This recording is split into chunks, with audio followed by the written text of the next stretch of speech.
noite a todos, sejam bem-vindos a mais um Evangelho Lar. Agradecemos a presença.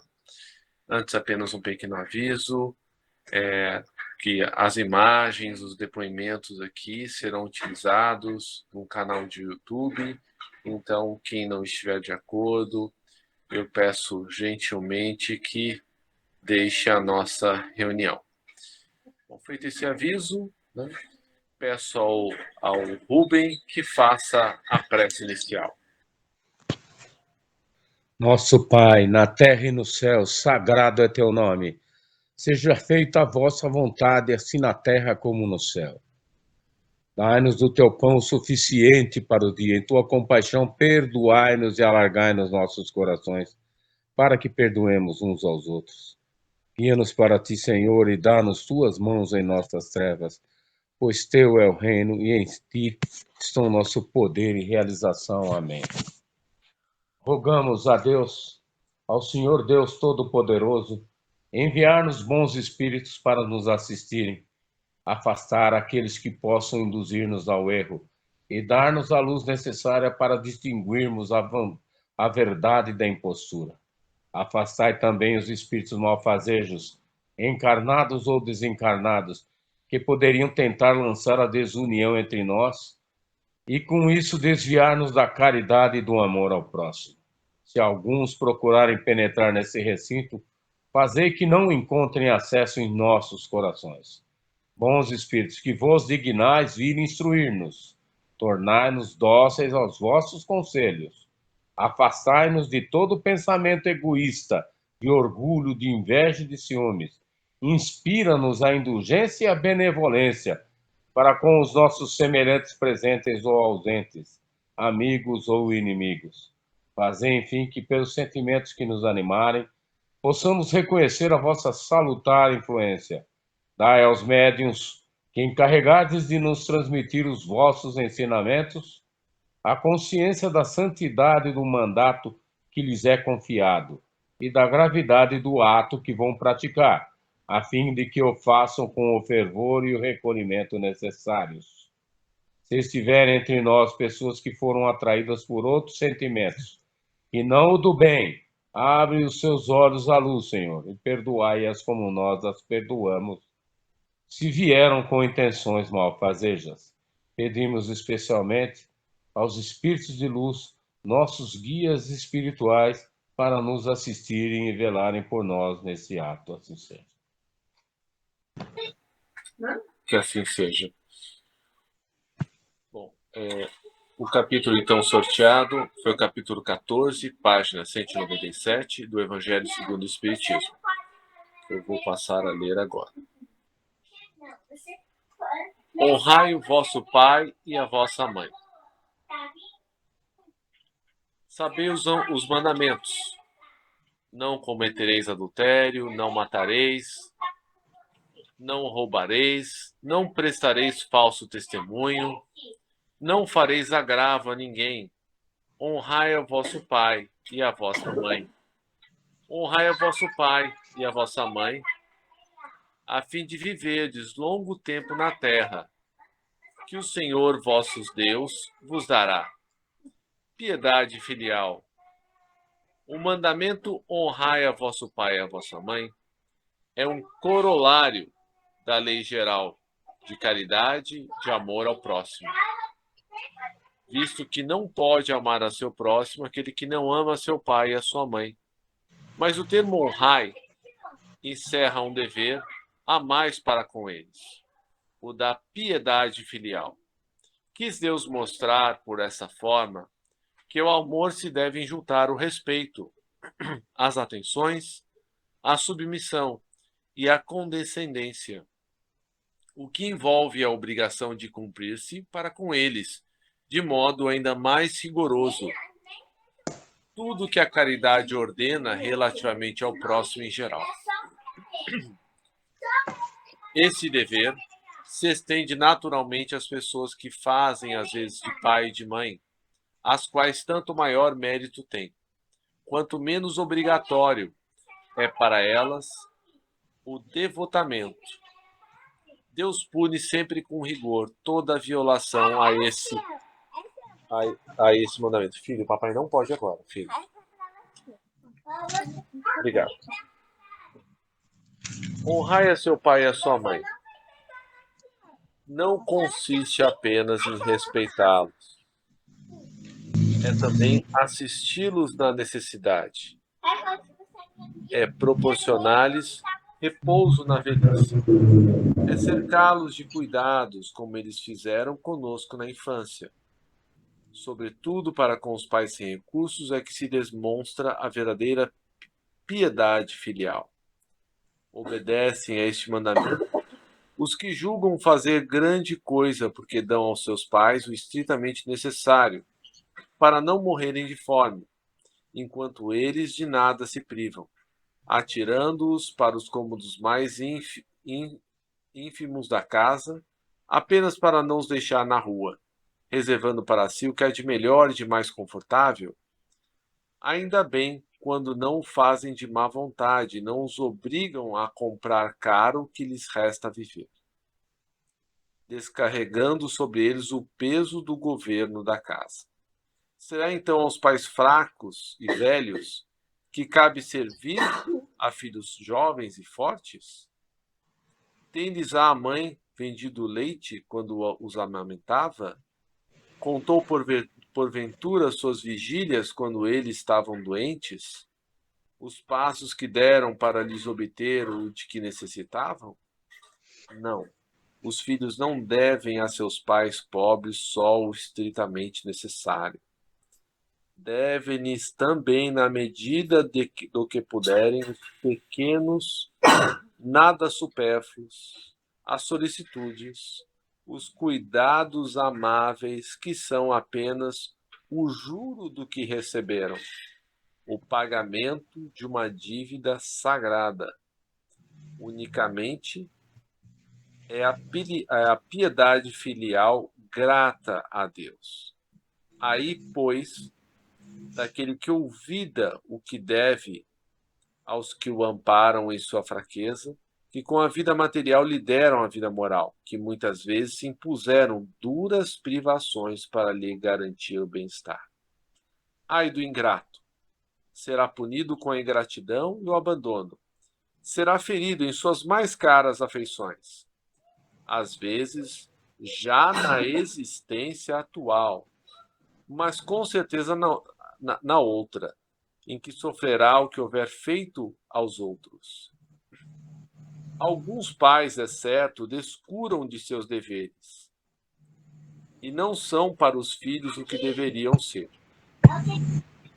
Mas a Deus é que compete puni-los, e não a seus filhos. Não compete a esses censurá-los porque talvez hajam merecido que aqueles fossem quais fossem.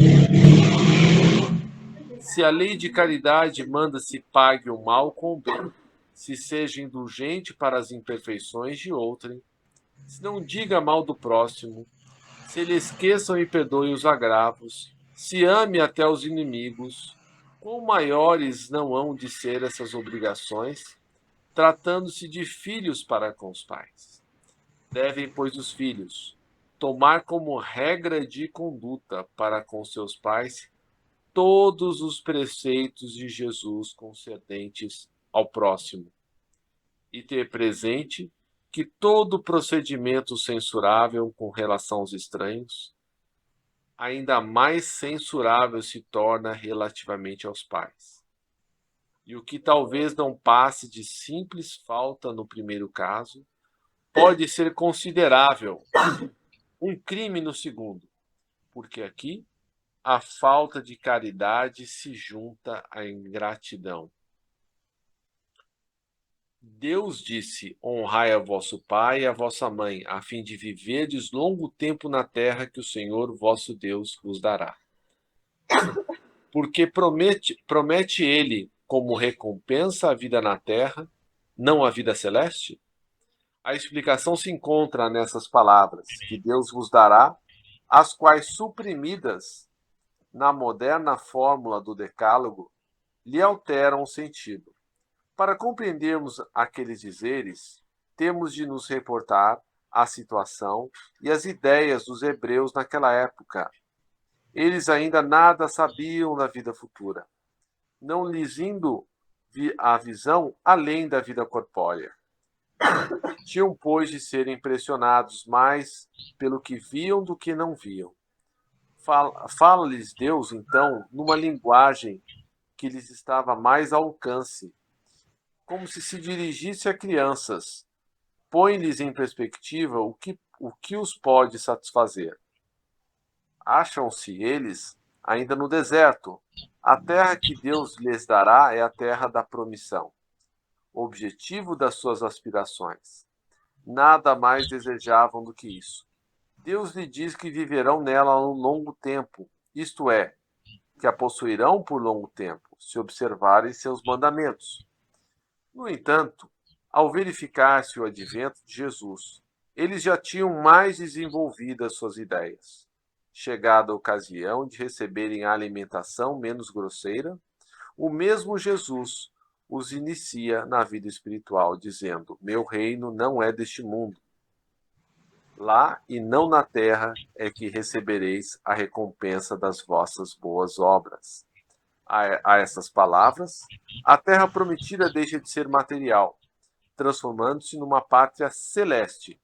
Por isso, quando os chama a observância daquele mandamento, honrai vosso pai e a vossa mãe, já não é a terra que lhes promete, e sim o céu.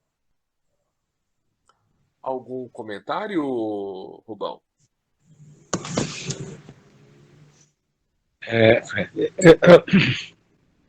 Os pais representam, né, a célula máter da sociedade, né? Sem os pais, não haveriam filhos e, por conseguinte, né, a humanidade não teria se expandido, né, e evoluído desde os tempos imemoriais, né, como você nos apresentou aí. É claro que aquele tempo, aquela época em que eles perambulavam lá pelo deserto, a caminho da terra prometida, havia leis severas, né, a serem cumpridas para evitar o quê? A promiscuidade, né, que eles viviam em tendas, né? Furtos, etc. E tal. Então, as punições eram terríveis, né? Para se manter a ordem, né, naquela peregrinação que eles estavam fazendo em busca da terra prometida. Com o advento de Jesus, as coisas se mudaram, né? Jesus colocou, inclusive, em equivalência homens e mulheres, né? Maridos e esposas, né? Eles os tratavam da mesma forma, com equidade, né? E, e houve, né, uma forma inevitável, né, uma melhoria nas questões das relações humanas, né, no processo de progresso natural, né, das famílias. Mas o que vemos nos tempos atuais, né, são uma falta de compaixão com os pais, né, especialmente quando eles estão idosos, né. Não sei, muitas famílias relegam-nos às condições assim não humanitárias, né? Às vezes são colocados nesses tais asilos aí, que eles mudaram o nome, né? Casa de repouso, né? Mas que na verdade são locais onde os idosos são maltratados, né? Tanto que foi criada aqui pelo governo as delegacias de proteção ao idoso, né? Eu acho que seria melhor que eles se intensificassem, né, a fiscalização nesses locais, né, para verificar as reais condições em que essas pessoas são tratadas. E as famílias, né, deveriam colocar as mãos nas suas consciências, porque se um filho, né, existe, é porque foi obra dos seus pais, né? Foram criados, às vezes, em intensos sofrimentos, né? Intensas dificuldades tremendas. E nem sempre, né? Os pais, na sua condição de provectos, né, de muito idosos, encontram, né, essa receptividade, esse bom tratamento dos seus filhos. Aqueles que têm essa oportunidade, né, louvado seja o nosso Senhor, né? Mas sabemos que uma boa parcela são maltratados, sofrem violência de todas as espécies, né? E assim caminha a humanidade, né? Que Deus nos salve. Jesus nos ampare sempre. Obrigado. Por nada. Alguém mais gostaria de acrescentar alguma coisa?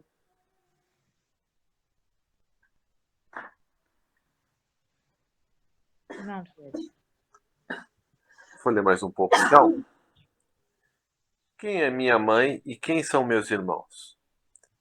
E tendo vindo para casa, reuniu-se ali tão grande multidão que eles nem sequer podiam fazer uma só refeição. Sabendo disso, vieram seus parentes que se apoderaram dele, pois diziam que perdera o espírito. Entretanto, tendo vindo sua mãe e seus irmãos, conservando-se do lado de fora, mandaram chamá-lo. Ora, o povo se assentara em torno dele e disseram: Tua mãe e teus irmãos estão lá fora e te chamam. E ele lhes respondeu: Quem é minha mãe? Quem são meus irmãos? E passando o olhar pelos que estavam assentados ao seu redor, disse: Eis aqui minha mãe, meus irmãos, pois todo aquele que faz a vontade de meu Pai, esse é meu irmão, minha irmã e minha mãe. Singulares parecem algumas palavras de Jesus por contrastarem com a sua bondade e a sua inalterável benevolência para com todos. Os incrédulos não deixaram de tirar daí uma arma, pretendendo que ele se contradizia. Fato, porém, irrecusável é que a sua doutrina tem por base principal, por pedra angular, a lei de amor e de caridade. Ora, não é possível que ele destruísse de um lado o que do outro estabelecia, donde esta consequência rigorosa, se proposições suas, se certas proposições suas se acham em contradição com aquele princípio básico, é que as palavras que se lhe atribui foram ou mal reproduzidas ou mal compreendidas ou não são suas. Causa admiração, com fundamento, que neste passo mostra-se Jesus tanta indiferença para com seus parentes e, de certo modo, renegasse sua mãe. Pelo que concerne a teus irmãos, sabe-se que não o estimavam. Espíritos pouco adiantados, não lhes compreendiam a missão, tinham por excêntrico o seu proceder e seus ensinamentos não os tocavam, tanto que nenhum deles o seguiu como discípulo. Disse-ia mesmo que partilhavam, até certo ponto, das prevenções de seus inimigos. O que é fato, em suma, é que o acolhiam mais como um estranho do que como um irmão. Quando aparecia a família, João diz positivamente que eles não lhe davam crédito. Quanto à sua mãe, ninguém ousaria contestar a ternura que se lhe dedicava. Deve-se, entretanto, convir igualmente em que também ela não fazia ideia muito exata da missão, pois não se vê que lhe tenha seguido os ensinos, nem dado testemunho dele, como fez João Batista. O que nela predominava era a solicitude maternal. Supor que ele haja renegado sua mãe fora desconhecer-lhe o caráter. Semelhante ideia não poderia encontrar guarida naquele que disse: honrai a vosso pai e a vossa mãe. Necessário, pois, se faz procurar outro sentido para suas palavras, quase sempre envoltas no véu da forma alegórica. Ele em nenhuma ocasião desprezava de dar um ensino, aproveitou, portanto, a que se lhe deparou com a chegada de sua família, para precisar a diferença que existe entre a parentela corporal e a parentela espiritual. Daí se segue parentela corporal e parentela espiritual. Os laços do sangue não criam forçosamente os liames, as ligações entre os espíritos. O corpo procede do corpo, mas o espírito não procede do espírito, porquanto o espírito já existia antes da formação do corpo. Não é o pai quem cria o espírito do seu filho?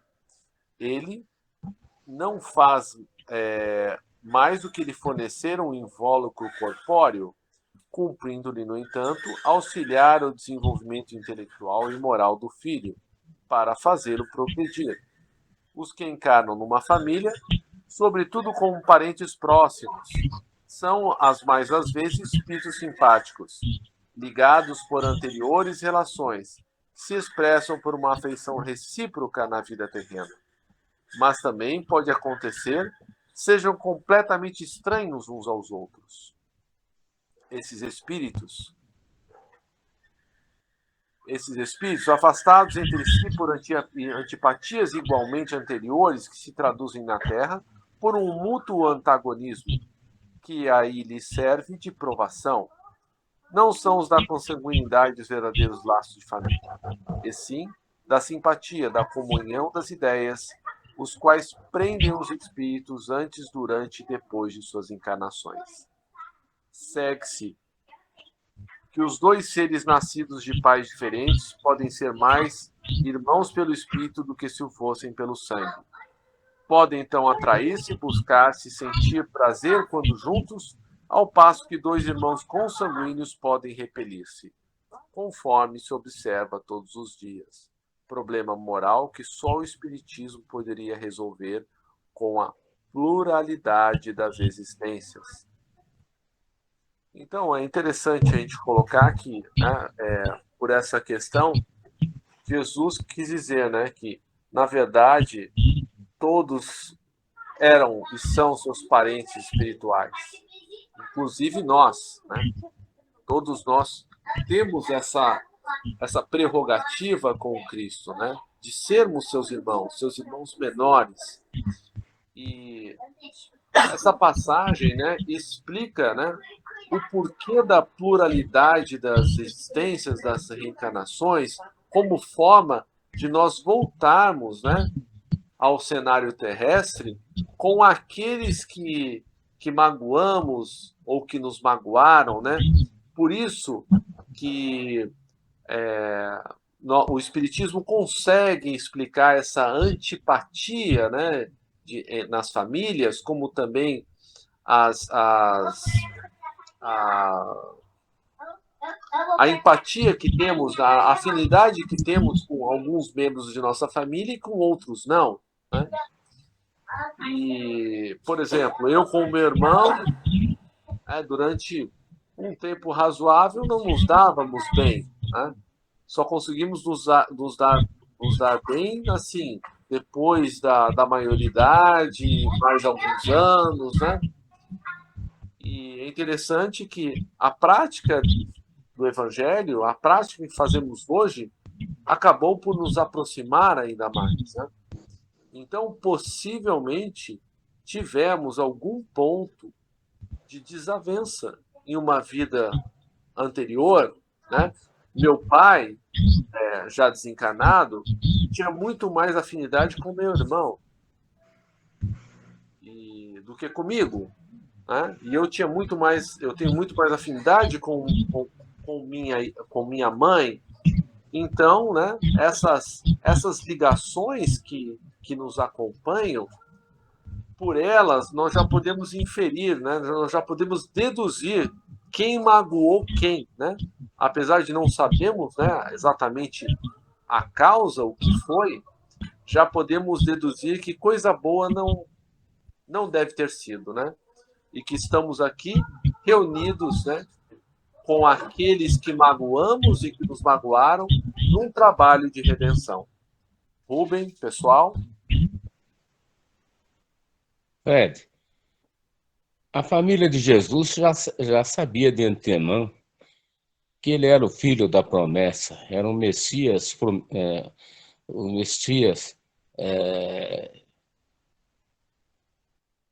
esperado, pela nação israelense, na época, judaica, é melhor o termo, Então, eles sabiam que ele era um membro diferente da família, né?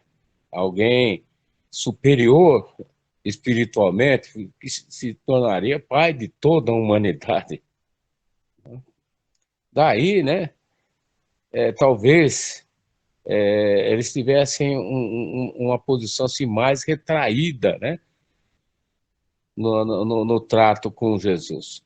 Sabia que ele era independente, sabiam que o que da pregação que ele faria, né, a todos.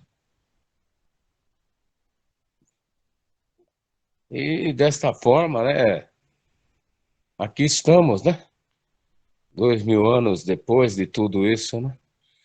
Enquanto você fazia a sua leitura, eu me lembrei do livro, no final do livro do Médico de Homens e de Alma, São Lucas procura quem? Para obter as melhores informações sobre o filho. Quem que poderia fazer isso? A mãe dele. Aí tem lá o encontro com a Nossa Senhora, São Lucas com ela. É um diálogo sobrenatural que eles têm, viu, Fred? Você parece estar lendo o livro, você vai chegar nesse ponto aí. Na verdade, as mães, né, que são os esteios, né, das famílias. Se uma mãe fraquejar, a família, a ruína da família é inevitável.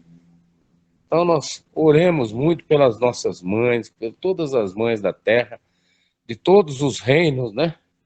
Que nessa terra não só os humanos habitam, né? E quando eles reconhecessem esse status, né? Eu acho que a terra seria salva.